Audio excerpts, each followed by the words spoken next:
Hello, everyone. Thanks for listening to Wake Up, Look Up, a podcast where we connect events happening in real time to the gospel of Jesus Christ. I'm Zach Weihrauch.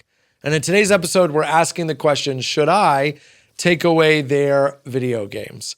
This is based on an article I read this week in The Economist, which looked at the effects that video games have on undergraduate students. It's an article with an eye to parents. Are we paying attention to the effect that playing video games has on a student's grades? Now, a little bit of background.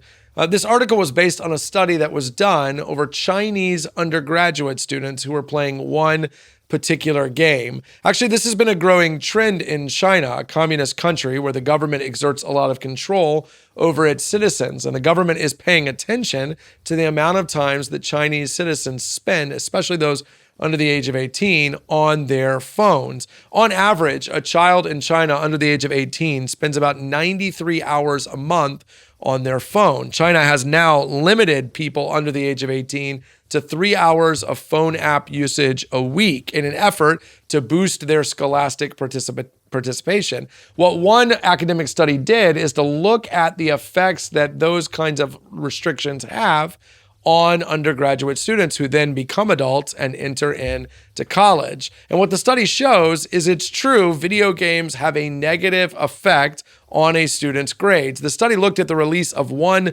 particular game, and what it found is pretty staggering. Students who played this particular game, for example, showed up to study hall on average 18 minutes late and left 25 minutes early. The game was actually shaping their engagement in the classroom and how quickly they just wanted to get back. Students who played this game regularly actually saw their class ranking drop by 10 percentage points. And if their roommate also played the game, that number goes up to 15%. In other words, Chinese students were suffering academically because of playing this one game. The study leaves out the fact that they could have been playing 9 other games as well, meaning that the effect could be much greater. Now, this is not a podcast on you not playing video games or on you telling your kids not to play video games. I should make the point that China, being a communist country, wants to tell its citizens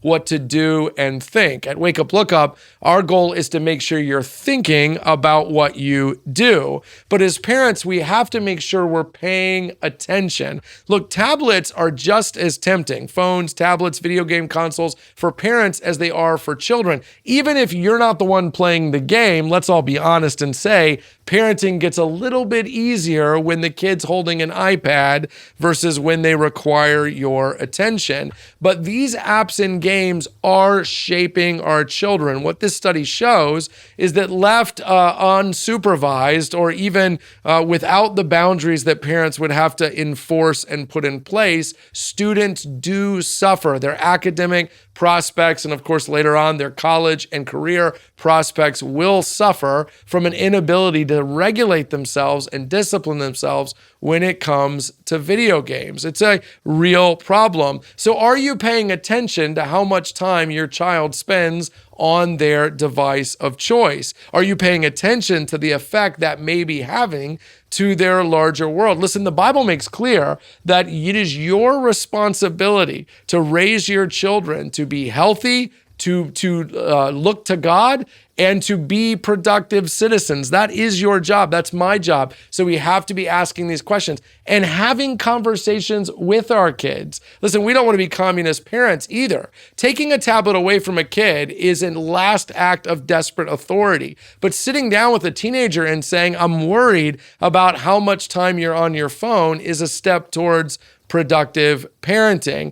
Kids need boundaries. Boundaries need intentional parents who are paying attention, who are looking at the data, and who are making informed decisions. And healthy families need collaboration towards this goal. And of course, it goes without saying that we cannot lead our kids where we're not willing to lead ourselves. Our devices are shaping us in more ways than we think. The only question is whether or not they're shaping us the way we want and if we're going to do anything about it. Hey, thanks so much for watching this video. While you're here, we'd love to ask you to hit subscribe or to like so you get future content. If you listen to the audio version too, make sure you leave a review and a comment. That really helps.